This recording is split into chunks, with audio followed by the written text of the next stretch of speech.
അങ്ങനെ രാത്രിയിൽ കിടന്നുറങ്ങുന്ന സമയത്ത് ഒരുപക്ഷെ ശരീരത്തിന്റെ ഏതെങ്കിലും ഭാഗത്തുണ്ടാകുന്ന ഒരു ബുദ്ധിമുട്ട്, ഒരു ചൊറിച്ചിൽ സ്വാഭാവികമായി നമ്മൾ പോലും അറിയാതെ വിരലുകൾ കൊണ്ട് ആ ഭാഗം ചൊറിയാറുണ്ട്.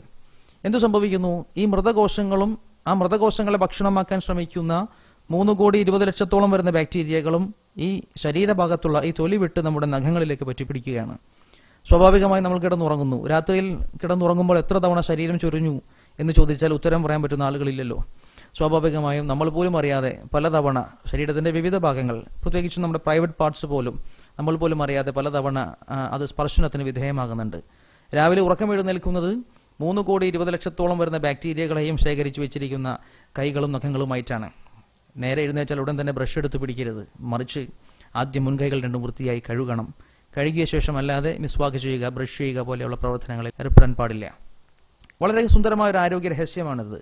ഇത് ബാക്ടീരിയകൾ എന്തെന്നറിയാത്ത, ശാസ്ത്രം എന്തെന്നറിയാത്ത, 1400ഓളം വർഷങ്ങൾ എന്ന് വെച്ചാൽ ശാസ്ത്രത്തെപ്പറ്റി ചിന്ത പോലും ഇല്ലാത്ത ആധുനിക കാലഘട്ടത്തിലെ ഗവേഷക വിദഗ്ധർ, ഹിസ്റ്ററി പഠിച്ച ചരിത്ര ഗവേഷകർ പഠിപ്പിക്കുന്നു, ആ കാലഘട്ടത്തെ ഇരുണ്ട യുഗം അഥവാ ഡാർക്ക് ഏജ് എന്നാണ് വിളിച്ചിരുന്നത്.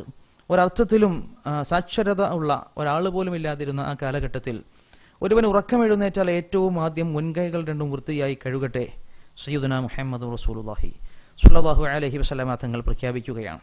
അതിന് കാരണവും മഹാനായ പ്രവാചകർ അവിടെ പറഞ്ഞു വെക്കുന്നുണ്ട്. ഒരുവൻ ഉറങ്ങുമ്പോൾ അവന്റെ കൈകൾ എവിടെയാണെന്ന് അവൻ അറിയുന്നില്ല. വളരെ മനോഹരമായൊരു പ്രഖ്യാപനം നമുക്കിവിടെ കാണാൻ പറ്റും. അതിനു പിന്നിലോ അതിനേക്കാൾ സുന്ദരമായ ഒരു ശാസ്ത്ര രഹസ്യവും. തീർച്ചയായും ഈ മെസ്സേജ് എൻ്റെ പ്രിയപ്പെട്ടവരിലേക്ക് എത്തിക്കഴിഞ്ഞാൽ ഇന്നു മുതൽ അത് നമ്മുടെ ബാധ്യതയായി നമ്മൾ മനസ്സിലാക്കണം. കിടന്നുറങ്ങി രാവിലെ ഉറക്കം എഴുന്നേറ്റാൽ ഏറ്റവും ആദ്യം ദിക്റുകളോടെ എഴുന്നേറ്റ് പിന്നീട് നമ്മൾ പ്രവർത്തനപരമായി ആദ്യം ചെയ്യേണ്ട കർമ്മം മുൻകൈകൾ രണ്ടും വൃത്തിയായി കഴുകുക എന്നതാണ്.